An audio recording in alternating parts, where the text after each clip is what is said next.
অনেক মজা হয়েছে। বাহিরে বৃষ্টি হচ্ছে, আর বৃষ্টি হলেই তো আমাদের একটু খিচুড়ি খেতে ইচ্ছা করে, তাই চলে আসলাম ঝটপট খিচুড়ি রান্না করতে। এখানে নিয়ে নিয়েছি একটা বড় পেঁয়াজ, দুটো রসুন, আদা। প্রথমেই দিয়ে দিচ্ছি তেল।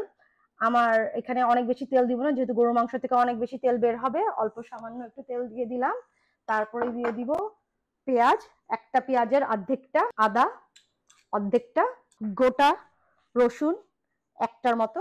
এখানে দিয়েছি একটা রসুন আর আধাটা পেঁয়াজ ব্লেন্ড করা, 1 চামচের মতো হলুদ, 1.5 চা চামচের জিরার গুঁড়া, আধা চামচ লাল মরিচের গুঁড়া, 3 চামচ ধনিয়া গুঁড়া, আমি একটু ধনিয়াটা বেশি দিই। সাথে দিয়ে দিব খুবই একটা ইম্পর্টেন্ট উপকরণ, গরম মশলা। এই গরম মশলা এখন আমি 1 চামচ দেব, এটা আমার ঘরে বানানো গরম মশলা। তার সাথে দিয়ে দিব সুন্দর একটা কালার আসার জন্য পাপরিকা। এটাতে ঝাল হয় না, কিন্তু খুব সুন্দর একটা কালার আসে। এখানে আমি প্রায় 3 চামচের মতো পাপরিকা দিয়ে দিব। এটা হচ্ছে ম্যাজিক। আমি ফ্রোজেন গরুর মাংস একবারে বসিয়ে দিব, থ করা ছাড়াই। আমি রাখার সময় ধুয়ে প্রসেস করে মেপে একবারে ফ্রিজিং করেছি। সাথে অ্যাড করতে হবে 1 কাপ ফুটন্ত গরম পানি, অ্যাড করে দিচ্ছি। বন্ধ করে দিব, বসিয়ে দিব প্রেসার কুকে 5 মিনিটের জন্য।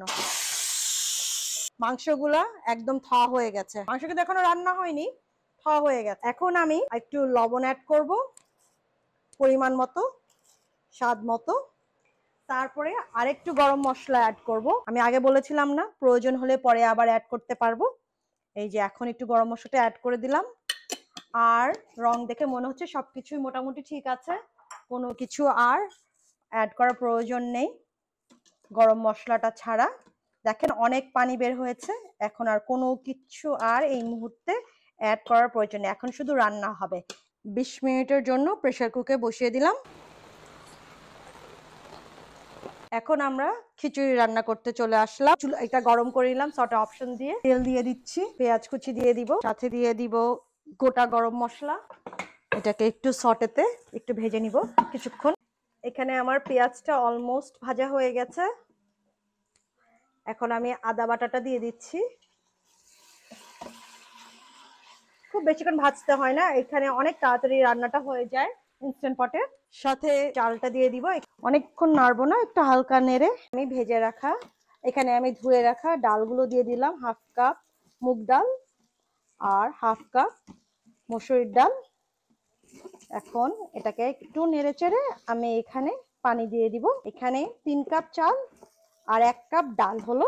তো এখানে মেজারমেন্টটা হচ্ছে 1 কাপ বাসমতি চালের সাথে 1 কাপ পানি, 1:1। আর যেহেতু 1 কাপ ডাল দিয়েছি, 1 কাপ ডালের সাথে 1 কাপ পানি দিব। এখানে আমি মোটমাট 4.5 কাপ পানি দিব।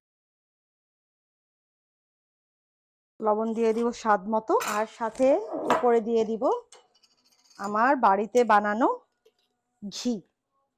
এখানে আমি 2 চামচ ঘি দিয়ে দিব। Pressure cook 7 minute. মাংসটা হয়ে গেছে, এখন আমরা প্রেসারটা রিলিজ করে দিব। এখন আমি কাঁচামরিচ দিয়ে দিব, আর এখানে সটে অপশনে দিয়ে স্টার্ট করে দিব। এখন এটাকে বেশ কিছুক্ষণ সটে হবে। মেয়ে এসে বলল, মা মাংসে আলু দাওনি? না দেইনি। তো বলে প্লিজ একটু আলু দাও। সঙ্গে সঙ্গে আলু কেটে অ্যাড করে দিলাম, আর আলুর সাথে একটু লবণ দিয়ে দিব। বসিয়ে দিব 4 মিনিটের জন্য। বাগার দেওয়ার জন্য একটু সামান্য করে গরম তেলের ভিতরে মেথি ফোড়ন দিয়ে নিচ্ছি। বাগারটা দিয়ে দিব একটু। আলুটাও সিদ্ধ হয়ে গেছে, একদম একদম আলুটা সিদ্ধ হয়ে গেছে 4 মিনিটে। মাংসটাও একদম সিদ্ধ হয়ে গেছে। বিসমিল্লাহ, একদম ঝরঝরা খিচুড়ি। আশা করি ভিডিওটা ভালো লাগছে। অবশ্যই সাবস্ক্রাইব, লাইক, শেয়ার করে আমাদের পাশে থাকবেন। মামি অনেক মজা হয়েছে। একটু স্পাইসি হয়েছে, একটু সুইট হয়েছে, অনেক মজা। মামি খিচুড়ি মজা হয়েছে।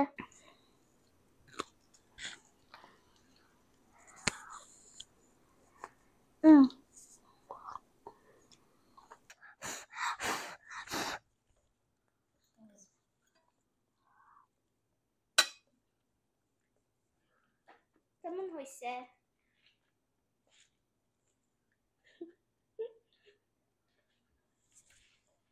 অনেক মজা হয়েছে।